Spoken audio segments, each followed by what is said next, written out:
All right. All right. Good day out there to everybody, and welcome to our podcast today. This is Eric Johnson. Hold on, EJ. Hold on. Yeah. Jason, Yes. do you want to give a plug for your podcast? I'm more than welcome. Sure.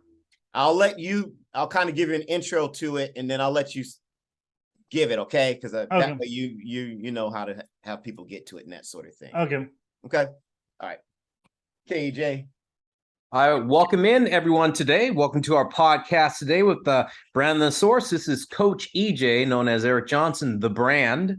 And this is Coach Aaron Thigpen, the Source. Today, guys, we've got a guest here. I guess we might want to call this series Parents Take, where we're going to be talking to some of the parents of our athletes and just getting, a parent's perspective on their experience in youth sports and, the trials and tribulations and trying to figure things out on how they're navigating it. And, hopefully I know there will be some words of wisdom and some words of caution and all of those sorts of things from the guests that we bring on. Today, I wanted to bring on Jason Matthews. He's one of our athletes' parents. His son's name is Kai. Kai has actually been an athlete of mine for going on, I think, 3 years now, at least 2 years. Yeah. And Kai is now 13? 13 years old, yes. 13 years old, baseball player, very good athlete. And we just want to talk today about, that journey of Kai's and from the parents' perspective. Jason also is a brother in the podcast arena. He has a podcast. I'd like for you to just give us a quick shout out about your podcast. Yeah, so my podcast's name is Cream. It's called the Cream Podcast. For cash rules everything around me. It's just a fun, easy way to learn about money and finance and what's happening in the world. You could catch it on any podcast platform, Spotify, Apple, or Google, or wherever way you listen to your podcast.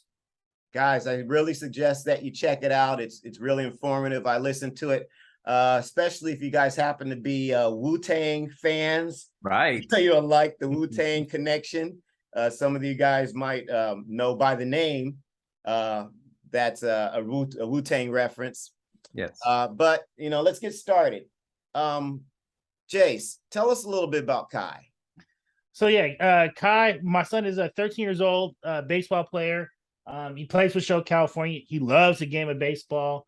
And he's just really enthusiastic athlete who's just really learning the game of baseball, got a little bit of talent, and we're just trying to put the right skills together for him to reach his dreams right now. But real social leader, obviously on the field. People love to be around him. He connects with people really well. So that's how I definitely connect with him. Well, I want to start it off with this because I've been thinking about this for, we've talked about putting this podcast together for a while.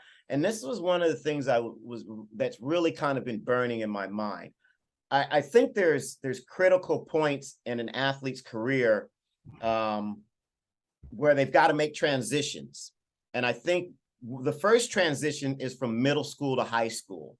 The next transition is from high school to college and college to pros. And we've talked about this in some of our other podcasts. And that's one of the reasons why I really wanted to have you on, because Kai is at that point where he's making that transition from middle school player to now his first year high school. And he's at Bishop O'Dowd, correct? No. He still has one more year of high school. So right now he's now he's 8th grade. Next year he'll be in high school. Okay, so he's approaching that critical transition. And I think a lot of athletes and parents kind of take that for granted.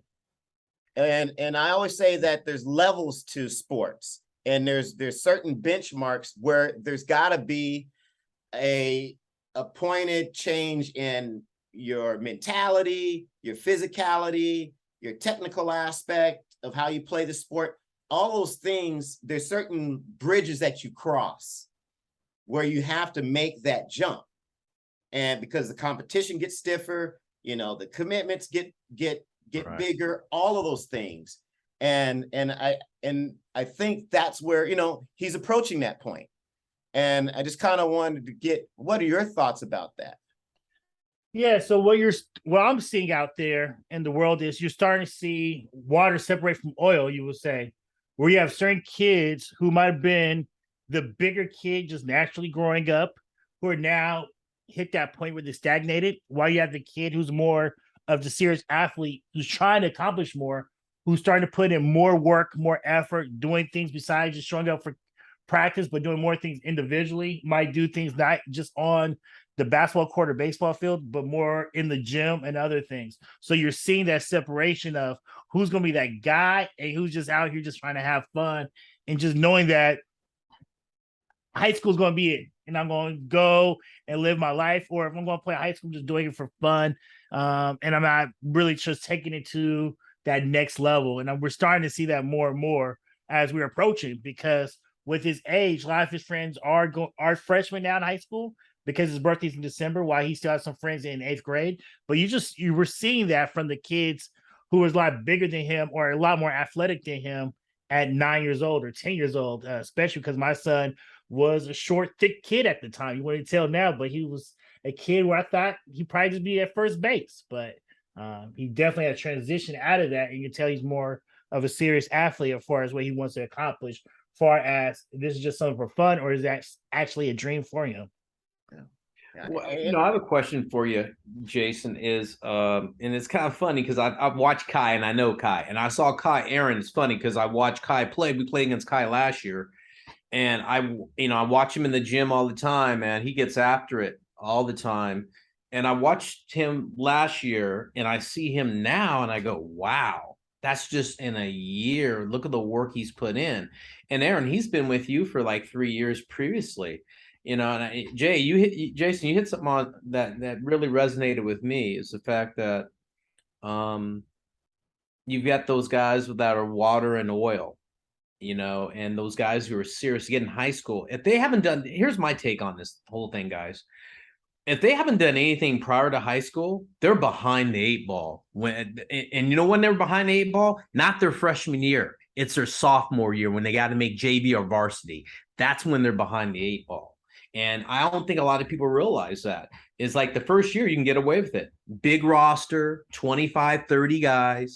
You can fit in, but all of a sudden, get a little bit more serious, a little bit better competition. And if you haven't done anything prior to that, prior to getting into high school, I think you're really behind. I think Kai's a testament, Aaron, the fact that, you know, he went into the gym, and Jason, that you sought out Aaron and did that, man, because I agree with you, Jason. I'm starting to see more of that now, being somebody that owns a club and goes out there and does that. I see a lot in the game of baseball, Aaron. Well, there are two things that he mentioned that, you know, I basically broke my neck nodding in agreement. Right. And one is I think it's a decision point. You know, he said, hey, you start to separate from your friends. You have to start to make these decisions on, okay, am I going to get extra training? Am I going to do work outside of my baseball practices? You know, am I going to, you know, make this commitment because of the choice that I want to be a collegiate athlete, you know? So I think there's a mental transition that has to take place. I talk to parents all the time when I have middle schoolers going to high school. I said, yeah, one of the big things is their method of operation has to change if they don't have those habits in place before, because again, just because of the commitment, the volume, the intensity, and the expectations. And that's a mental transition I think parents need to get their athletes for. There's only so much you can do about the physical. You know, you can only put so much weight on your kid. You can only make them so much stronger. You know, some of that you just got to wait for Mother Nature to make a visit. But the turning that switch is a mental decision, you know, and that's a choice. And the other thing that the other word that he used that I really like all the time, and me and EJ talk about this, is there's got to be a degree of separation, you know. And in other words, you've got to be the the dude. You got to be the man amongst boys. You've always got to separate yourself from the pack in terms of your abilities, your play, all of those things. Otherwise, you're just another also ran, and there's hundreds of thousands of those kids. And you need to have that mentality about, hey, you know, my abilities have to separate me from everyone else on the field for me to be able to get the opportunities to move on. Because it's like pouring all those kids through a strainer. Only some of them are going to get through, you know, and that filter gets tighter and tighter. And so I think separation is a great word to use when you're talking about athletes and their abilities, and if they thought they're good enough. Yeah. I always ask an athlete, hey, what's your degree of separation between you and every other athlete on your team, between your competitors, you know, countywide, statewide, all of that. So I love that you mentioned those two things. Here's something I want to talk to you about. What has been probably the most unexpected or frustrating thing thus far in your journey with Kai and youth sports? The most frustrating thing I would say is the whole thing about travel ball and making sure you don't keep up with the Joneses, because you'll be in this world and everybody saying you can do this or do this, or this is the hottest team, or you should do that. And I think the most frustrating thing is making sure you don't keep up with the Joneses, because people instigate to you about something, make you quit a team, and they are there because they're really parents. I noticed. Let me reverse back. I think parents have a lot of egos when it comes to this travel ball baseball, and I think oftentimes that's the worst thing, is they will ruin the game of baseball, they ruin the teams, they ruin kids, because their ego's so big that they think their kids is the most shiniest thing, and everything that might come closer there, they might hate on it, and they don't want the competition, or they bring additional drama, which I hate, which I wish they did not do so much in this game of baseball and travel ball. I think everybody, parents for the most part, should just sit back, enjoy the beer at the games, and just let the kids just play and just let it be. That's just my opinion at the end of the day. I'm gonna tell you a story, man, because Aaron's over there shaking, going, "Yeah, I'm sure." We're laughing because we talk about this every day or all day. I come in there, Aaron, guess what? But what I'm gonna say this, Herman Edwards, I learned this like 30 years ago. Herman Edwards said this one thing. He said, "Players play, coaches coach, and parents watch." And I brought that in our club when we started EJ Sports, Suzette and I, and we just said, "Hey, listen, parents, sit in the stands, enjoy your kids, because they only grow up one time. Two, you have us here to coach you, let us coach, and from there, enjoy the experience. You only have one shot at this, or two shots, or three shots, depending on your kids." It's a problem, Aaron and Jason, in our industry. It's the game's being ruined by keeping up with the Joneses, not understanding the process. And Aaron and I say it in our podcast all the time about all these things about the process, staying in it. It's a marathon. It's not a sprint. Man, I can't agree with you enough. As I watch and I go out this is my 18th year going out with the club. And I watch things every week, and whether it's a tournament or games. And I try to really play like-minded people now, because I'm so frustrated with the fact that people act the way they act. It's for the kid. Look, we're out here for the kids. At the end of the day, we're here to help young people become better people. At the end of the day, that's what this is about. And I couldn't agree with you more. And we need to clean it up. Aaron, what are your thoughts about that, man? I'm telling you. Yeah, I mean, believe me, I get it, because I get the phone call, and it's not just in baseball. It's, hey, I've got my 10-year-old, he plays on an elite soccer team, and number one in the country, or number one in the yeah, state. Yeah. Rankings. Yeah. And they're ranked this and ranked that. And it's just like, oh God, who's going to remember the, I don't know, the US 9-year-old World Cup you know, and Oh, in a few years, it's a great accomplishment. I'm not trying to downplay that stuff, and it's great for the kids. But you know what? I tell a story all the time. There will be a kid at some point who will never have touched a soccer ball, picked up a baseball bat, other than playing wiffle ball out on the, out on the street, and all of a sudden come and take your kid's lunch. take the kids' lunch. That's And Tim Anderson, and for the Chicago White Sox. He was a basketball player from Tuscaloosa, Alabama, Yes, which is the mecca of college football. And now look at him. yeah. absolutely. And so, you got to take this stuff with a grain of salt. Yes, you want to give your kid every opportunity. You want to give them the proper training. You want to give them the proper foundation. And I think that's the key. You want to give them the proper physical, mental, and perspective foundation of their participation in sports. And to just, say, okay, because my kid is great at 9 means he's going to be great at 18 is not the case. There's so many different factors. And, it's like me being in the business that I'm in, you get people who maybe don't understand sports, don't understand training. And they always say, well, how long will it take for them to get faster? Like there's a formula, and part of it's my industry's fault, because they'll say, oh yeah, we can, guarantee this, or in 8 lessons, they're going to be able to do this. And that's BS. That's just all marketing. We're dealing with people. People are different. They move at different paces. And all I can tell pet parents is, there are no guarantees, but you can heighten the probabilities. And you can heighten the probability for success by doing all the right things you would in any other arena. Being prepared, being committed, being diligent, finding the right professionals to work with, creating the right environment. That's how you heighten the probability.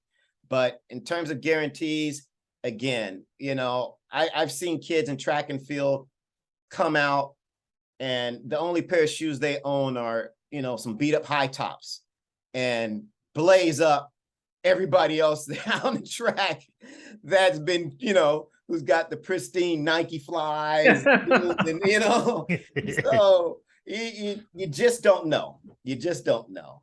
But yeah, that is interesting. And I think parents should just, it's perspective. Everything is perspective. Yeah, you're right about that. Everything is about perspective.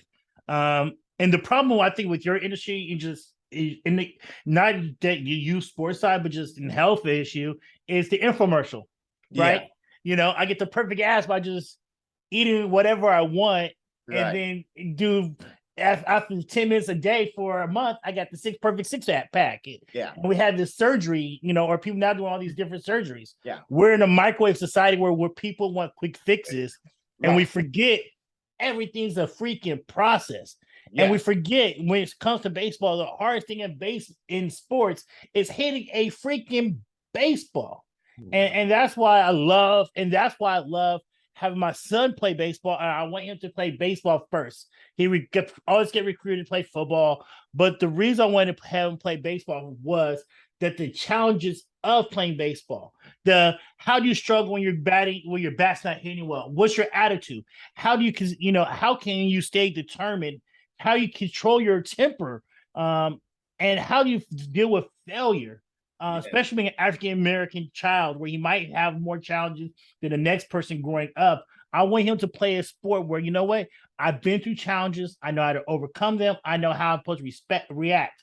I don't want him to play football where if I'm mad, I just hit somebody with aggression next play. I want him to play a sport where you take a deep breath, figure out what you did wrong, and to make those adjustments. And that's the beauty of learning the game of baseball, is you learning how to make adjustments, not through just being emotional and getting frustrated and just hitting somebody, but really taking a play, like what part of my technique didn't do? Maybe I rolled over, and next time I need to do this, or maybe I didn't do that.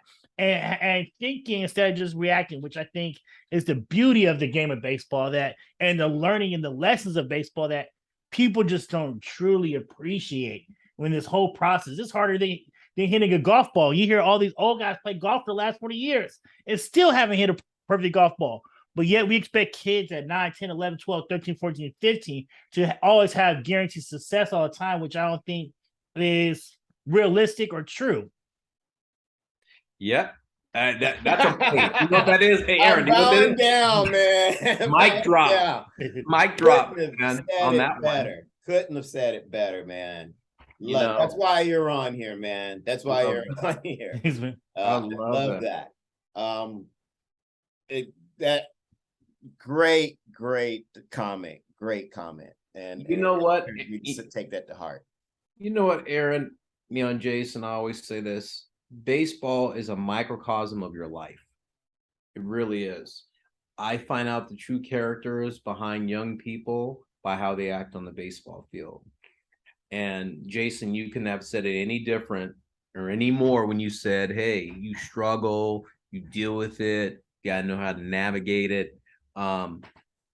It is a microcosm of your life. And what a great sport to put your kid into, to understand that. And you have such a good perspective on it, Jason, that you're trying to teach Kai how to be a young man, how to be a young adult, and how to handle things. And that says a lot right there, Aaron. I tell you that. Yeah.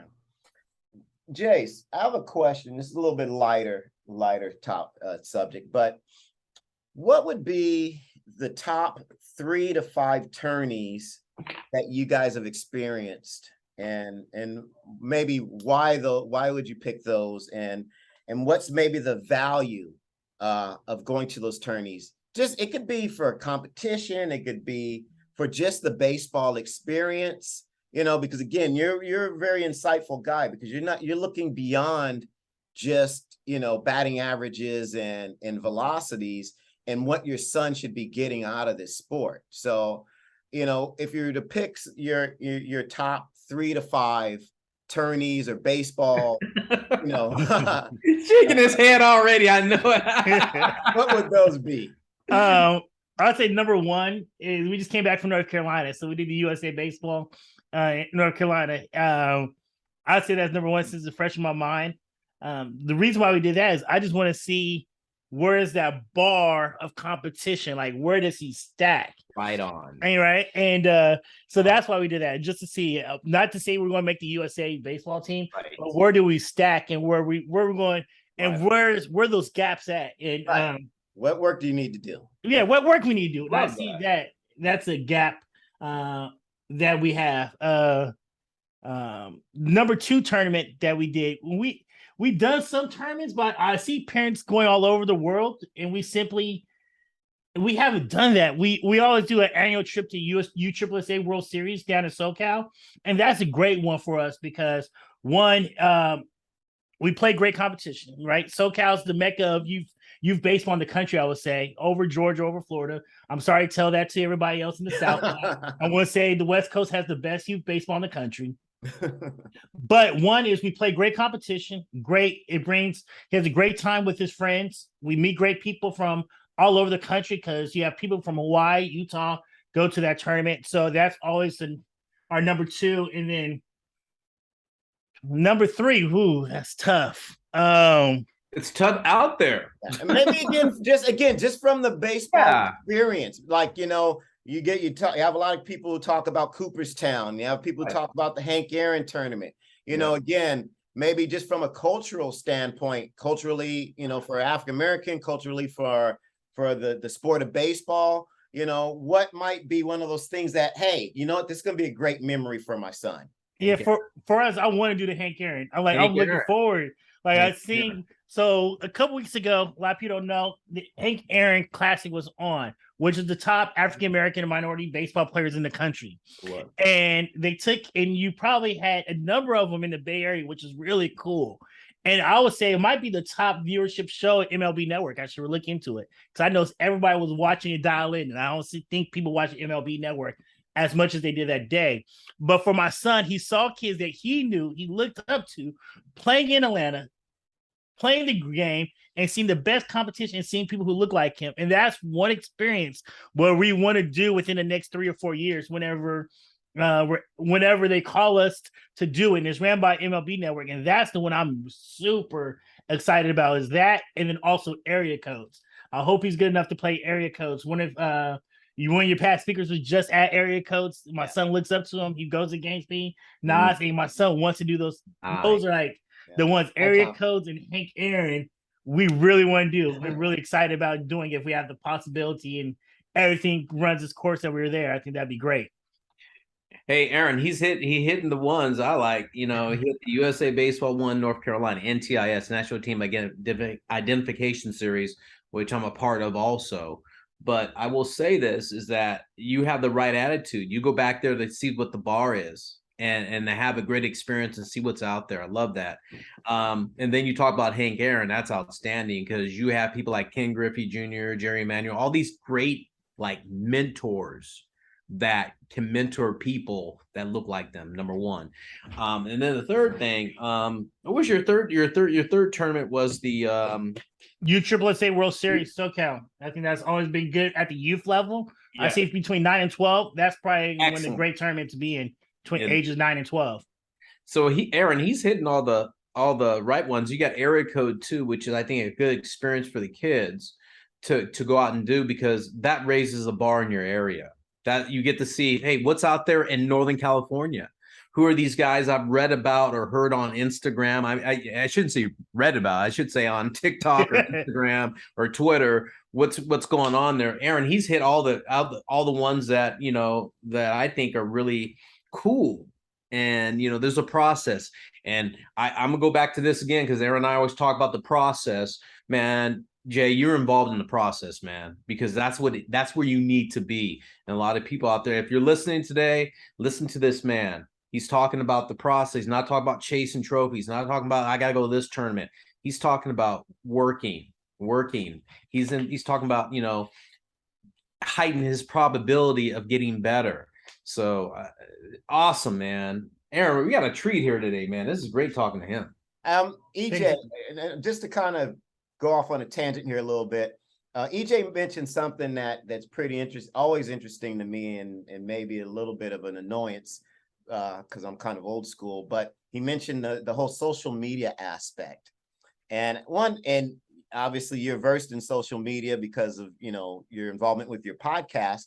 What is your take on the whole kids and social media and the kind of self-promotion? Now, again, maybe I'm just, one of those old guys who just doesn't get it. But, you see, like you said, the TikToks, the Instagrams, and, all these highlights of kids. And I'm sure it's not just the kids pushing it, but also the parents. I don't know. Give me your perspective on it. Overall, I hate it. It's crazy. So my son does have he has the Instagram page. I'm the one who probably posts on it when we go to a trip. But some people make it life. Where I was talking to this mom in North Carolina, or she was in the same hotel we was at, but she was a hairdresser for a wedding at the hotel we just were at.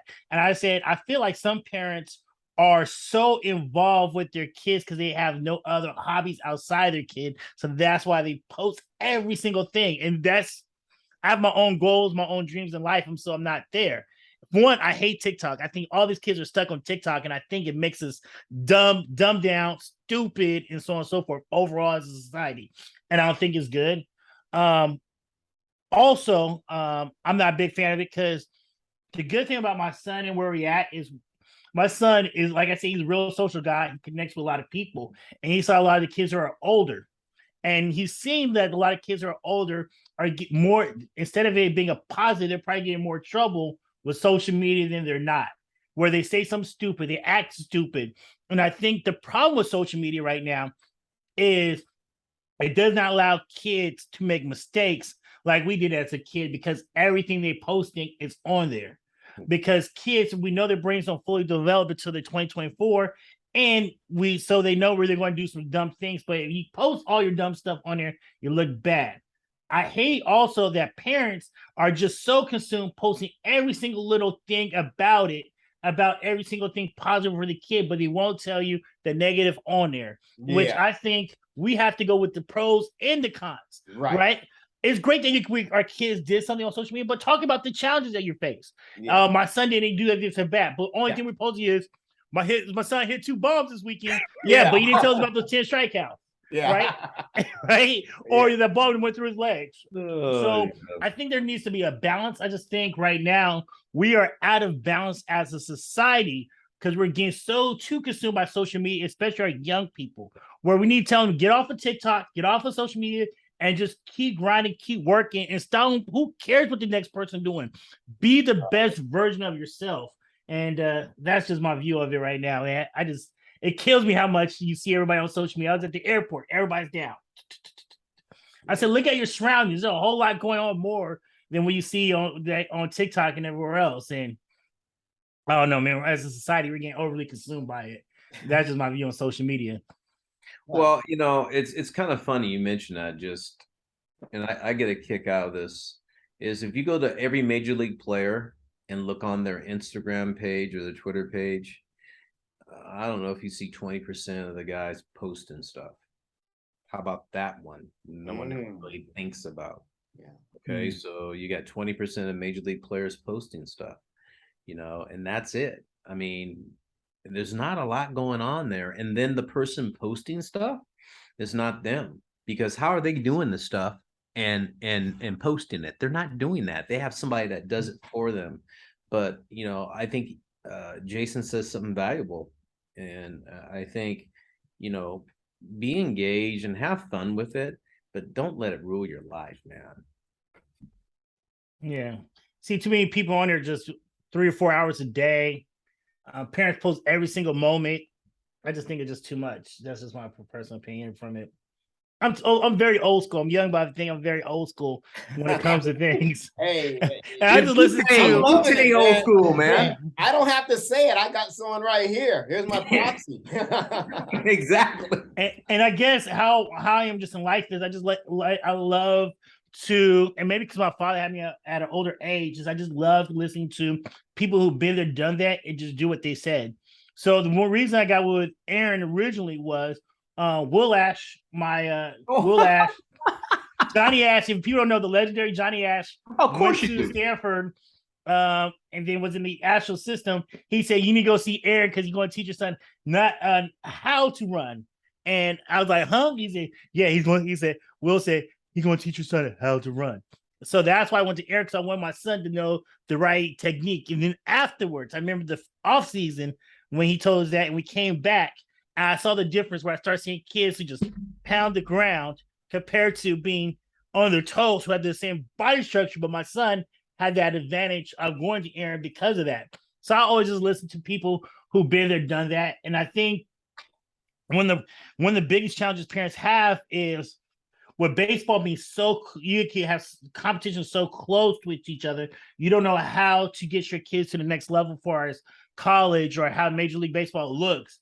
So I think that's why oftentimes we have parents on social media, because a lot of times I think as parents, we walk in the dark so much on how do we get our kids the exposure for the scholarship that we're prepaying for. I always say we prepay for scholarships, because after you pay for training, you pay for your travel ball, you already prepay for college. It's just you get better entertainment as a parent compared to your kids going off to college. You're not seeing what they're doing. Is that oftentimes though we're just walking in the dark as parents, where you don't know how to get your kids to area codes or how they're going to be seen or to that next level that I think all parents dream of the kids going to college, but they don't know what's the right route to do it. So we go by all these other people, and I think or social media, or we think social media is going to be the answer for our kids to get attention, that maybe Clemson University or West Virginia is going to see our kid and come out to a game or tell them to come out to a showcase or whatever. So that's one of those things. And that's why we did the podcast, The Company You Keep. You've got to create an environment and an ecosystem. Just like if you're growing a plant, you want an environment, you want people who are going to nurture and do the right thing. And I always find myself, I tell my wife, I come home, I say, "And Nicole, I had to be Jackie Childs today." because parent comes in and we're training, and then all of a sudden they tell me they go and they do this other thing. Well, I had them, we saw this CrossFit video, and now I had them do 300 burpees and 100 push-ups. And I'm like Jackie Charles. Did I tell you to put on the ball? You're doing too much. Yeah. You gotta surrender yourself to the professionals. You have to at some point if you want all of these things to work. And I think that's something that you've realized and are comfortable with. And I'm not saying surrender your athlete to people that you don't trust, you're not comfortable with. Find those people you are and surrender. Oh, you're so true, because there's always the latest coach. There's always the latest team, right? But and you just who's hot right now, and I think people always follow that. For instance, I hear people say, "Hey, you should go to this trainer, this trainer." I'm like, I'm okay. He has a person. We have a system. His record's impeccable for his results, and I see other people going there, but I don't go where the rest of everybody else is in the red ocean. I always go towards the blue ocean. A person who has experience and been there, done that, and not just to go by this fly-by-night highest thing out thing. And I think as parents, is one thing I see a lot is, oh, this team's the hottest team. They got this kid, this kid, this kid. But I'm like, who is the coach? What's his background? What's his experience? And if so, what's wrong with where you're at right now? Are you not getting the coaching experience? Or does he have the coach and the team has the same values that you have? At the end of the day, what are you trying to accomplish by being on this team? And I just don't think people just reverse engineer what they're trying to accomplish in youth sports, period. And that's why we keep having people go team to team to team every time, or they get mad when the kid's on the bench for one game, not understanding what's the end results and the end game plan. Yes, you might switch teams. We have switched teams during the process, but it didn't happen because we didn't like the coach or something. Maybe coach got burnt out, wanted to take a break. Maybe went to this guy for this reason. I think, but I know the end in mind. I think as parents, we just going by what's hot because we hear other people saying it instead of reverse engineering, saying, what does it take for my child to get here, and what's the steps I need to take? And I'm just like every other parent, but this is what I'm just observing right now, is everybody's going by who's hot right now. Like the hottest tournament, the hottest coach of the day. Doesn't mean that he's a good coach. He just know how to recruit. And there's a difference between great coaches and recruiting, right? And there's a formula for teams like that. You can, I always say in travel ball, especially at the youth level, not the high school level, you just have to have that one parent who know how to socialize, engage, and who know how to sell, and he can load up a team for you. The coach don't have to know how to coach. He just know how to recruit his butt off. Like, this is the greatest coach I've ever seen. Blah blah blah blah. And parents like, oh yeah. And they follow along with it, knowing that they were in a great situation before. You might not win no trophies, but who cares? Your kids learn the game. You should just stick with that person. So. And that person's going to get mad when the kid's on the bench because you're over there as well. So, so it's just the process. I think we just have to remember, reverse engineer what we're trying to accomplish at the end of the day. And I always say, well, I'm at the end of the day, I'm just trying to build my son to be a leader and a pillar of the community, and using baseball as an avenue for that. That's what I really want to accomplish. Absolutely. Amen to that, Aaron. Amen to that. He gave you a breakdown of how the industry is and what his goals are for Kai. How cool is that? I love that, man. I want to turn this around now. What are some questions for us? Do you have any questions for us? Because we've been grilling you this whole time. I mean, we talk all the time, but maybe do you have any questions for us or things that you'd like to ask us? As parents, besides being the driver for our kids, driving around to practice, what are some 3 main skills that parents should have, or 3 things that parents should do to make sure their kids are in the best situation possible? You want to go first, EJ, or you want me to go? I'll start with this first one, and I'll let you riff on the rest. First thing is, whether you're at practice or at a game, when your kid gets in the car, don't ask them, how was it? Just say, hey, did you have fun today? And that's it. And let the conversation lead itself. Don't talk about the game. Don't talk about anything. Let your son or daughter talk to you first and let them lead the conversation. It will teach them how to socialize better. Okay. So I'm gonna lead with this. Another podcast we did. It's called Home Training. Okay.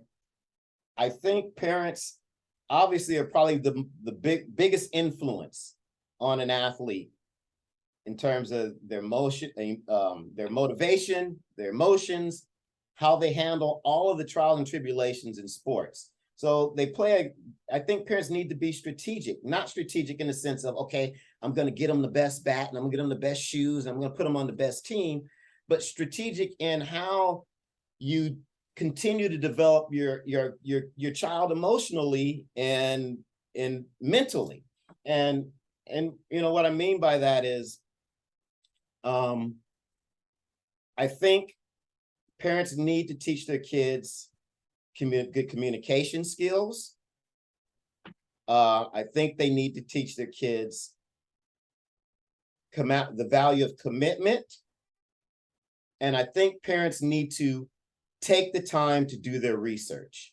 Understand that youth sports is a business now. So unless you're playing for, you know, the Y or God, you know, some, you know, free league or something, it's a business. And I had this conversation with a woman just 2 days ago.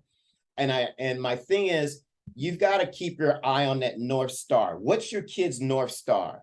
You know, what do they want to get out of this? And everything that you do should be taking a step and driving you and pointing you in that direction. Anything that you do that doesn't point your kid in that direction is not a service to your athlete. And if that athlete has that dream of playing college baseball or college basketball, then you've got to be strategic in helping make those decisions that are going to always take them. And you got to question, you know, because that was the thing, you know, she asked, do we play year round? You know, how do we navigate this? We're caught on this whole merry-go-round where we can't get off, where they want us to do this and they want us to do that. Now, you know, we got this practice 5 days a week, and now they want us to add this activity in. And you've got to find your no. You've got to be able to tell these people no at some point, especially if it's contrary to the goals and dreams of your athlete. Last thing I'm going to mention after that, Aaron, is let your kid rest. Yeah. Let your kid rest during this during their plight or their commitment of playing sports. Let them have some downtime. Let them go out and be a kid. Let them not train, you know, crazy and forget that they need to rest and they need to eat well and need to be mentally prepared to do all this. How do you get your kid mentally prepared? Like I got off track for my son for his meditating. And I make sure he reads books, but how can we get our kids better mentally prepared for events? Is it something that we should be doing in the car? Is it more of making sure that we tell them to turn off the video games at their night, making sure they get that 8-9 hours of sleep? If that's what it takes for them, what would you guys recommend? I think that's going to be, you know, individual specific, but you mentioned some good things. Yeah. Don't let them stay up late. You know, don't let them play video games, because that's a form of stimulation mentally that can still drain an athlete. There, you got physical energy and you have mental energy, and you only have so much. It's not limitless. It might seem like it with these young athletes, but it's not. And so I think anything that you can do to help your kid decompress, to teach them how to decompress, to teach them how to bring anxiety down, to teach them how to focus. All of those sorts of things are going to put them in better stead when they go to compete, because it's everyone just thinks, okay, well, I'm just going to try harder. And actually, I found the key to success in sports is not to try harder, but to relax and let it already happen, because it's already in the body. And sometimes you have to surrender to what your body already knows. The body's amazing, man. It's like a computer. If you program it, you don't have to do anything more, you know, but everyone is always trying to do more. Okay, I'm going to try and run harder. You know, I'm going to try and swing harder. And most of the time when you talk to successful athletes, they get in that flow state where they're almost detached. And I think that's a skill that needs to be practiced. Yeah. You know, in baseball, you call it slowing down the ball. Mm-hmm. Do you really practice slowing down the ball? You know, Athletes don't. Go ahead, Jason. No, I was going to say, do you think people are trying to do harder? Maybe because the parents are trying to put that Mamba effect on their kids, where we have this romance about how Kobe Bryant worked hard. Yeah. Right. 4 practices a day. And because he just worked harder. Do you think a lot of parents are trying to put that Mamba effect on their kid? So now we're just trying to tell kids just work harder, but not smarter? You see it everywhere. I mean, it's on the Gatorade commercials, it's on the Nike commercials. Everything is about more is better. And no, quality is better. And that was the one thing that I learned when I made the transition, really made the transition from collegiate athlete to professional athlete, is, and this is what I actually told the woman a couple days ago. It's surprising the small amount of work that you have to do, at least to me, to be successful. But it doesn't mean you're not doing anything. It doesn't mean you're not doing little, but what it means is you're doing a higher quality of work. See, everyone just thinks more is better. For instance, you got a headache and you pull out your aspirin bottle. It says take 1. Well, you know what? If I take 2, that's going to be better. That's our mentality, you know? Yeah. You quench your thirst. Well, okay, do I get a 16-ounce thing or do I get a 32-ounce big gulp? You know? More is better. Yeah, more is better. You know, supersize me. It's just part of our culture. And I'm a minimalist when it comes to training. And I'm like, I always say, what's the minimum effective dose? That's what I look at. What's the minimum effective dose? Then after you figure that out, you can move on to something else and add that into your program, or you don't go into diminishing returns, or you don't go into something that's going to hurt your athlete, i.e. doing 300 push-ups. You know, in other words, if you don't have to put on the bomb, why are you putting on the bomb? You know, to quote Jackie Giles. You know, Aaron, you know, you're not a minimalist. You're a smart tactician in what you're doing. And it's about being intelligent. You know, you said it when you moved from collegiate athlete to professional athlete. You know, you just got better at how you were going to go about the process. You became smarter with it. No different than I went from, you know, college to playing in the big leagues. It's like you understand what's going on. So I guess the message here is, parents out there, understand it's not more, it's the quality of your work, and find the professionals that can help you and have a true interest in your kid, that want to help you and not say, hey, come over, I get this program, more. No, be smart and intelligent about it. Good. Great points. Yeah. Really good points about that. Yeah, I see that all the time right now, where even when I see videos where people, like you said, 300 push-ups or this thing, and I always wonder, especially with baseball, how does that apply to baseball? Yeah. Are you doing, I'm thinking one drill in my head where I see somebody making the kids do something 20 times, not stopping, no breaks. But I'm like, how does that apply with baseball? Where baseball, you're like, then burst, you have a one burst. You're not doing 20 bursts at once like this. You're taking a break. They're usually doing a burst at that point. So that, and I see that, it's like, I don't know how that applies to the game, but that's your routine. I just haven't done it. So I don't know it, but I'm just looking at it. I just don't know how it applies to baseball. I can see how it applies to basketball, but I don't see how it applies to baseball. So no, great points. Yeah, make you tired. Make you tired. Yeah.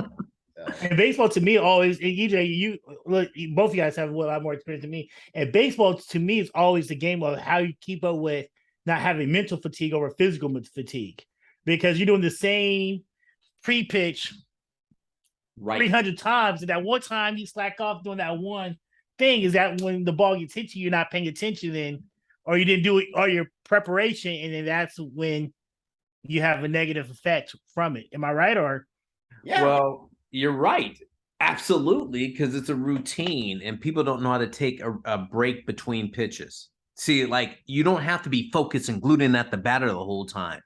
You go and you do your pre-pitch, bam, didn't happen. Catcher catches the ball, no one's on base. You can look away. You can look in the sky. You can say something to yourself. And then when it's time to go again, focus again.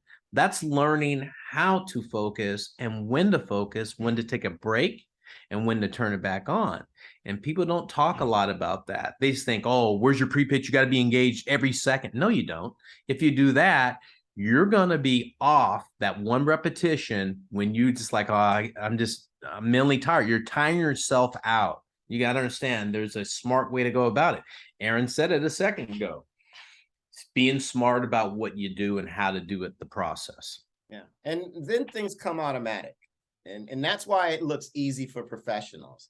Everyone can sit back and say, oh, yeah, man, I can hit that guy. They're sitting watching TV, armchair, and, it looks easy because they're professionals, but it's not easy.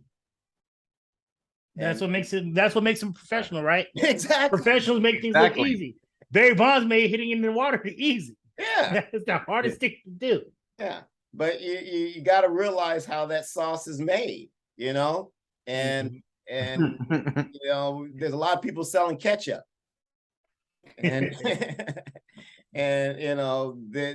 the secret sauce isn't really a secret. It's just that people don't want to take the time that it takes to make it. So anyway, that's my cooking analogy for the show. Love it. Love it.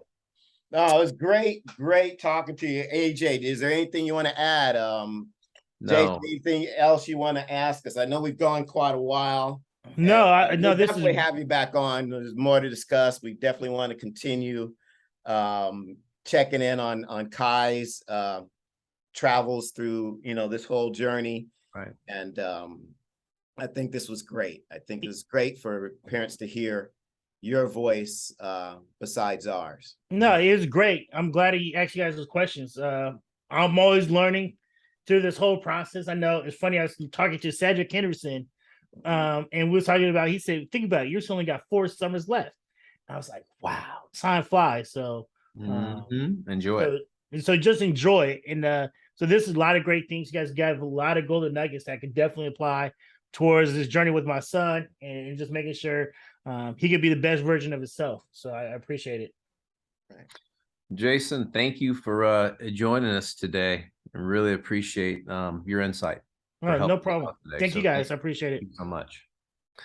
So with that said, Aaron, we're at that hour again, and just want to say, Jason, thanks for being our guest today. And this is Coach EJ Eric Johnson, known as The Brand. And Coach Aaron Thigpen, the source. We'll see you.